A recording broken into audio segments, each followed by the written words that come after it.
जब भी हमारी स्लीव में ऐसा कोई पैटर्न या वर्क हो तब हम लॉन्ग स्लीव को शॉर्ट कैसे करें वो आज हम सीखेंगे। इस स्लीव का मेजरमेंट आ रहा है 18.5 इंच। दूसरी स्लीव है जो मैंने पहले से रेडी रखी है, उसका मेजरमेंट आ रहा है अभी 14.5 इंच।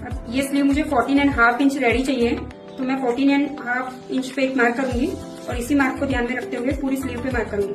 जहाँ पर भी मैंने 14.5 इंच का मार्क लगाया है उस फैब्रिक को वहां से मैंने फोल्ड किया और वहां पे पिन लगाकर सेट कर दिया फैब्रिक। और जहाँ पर भी हमारी ये बॉर्डर पीछे से जो दिख रही है उसके पास ही उसकी एज पर स्टिच लगानी है। एकदम नजदीक से हम स्टिच लगाएंगे।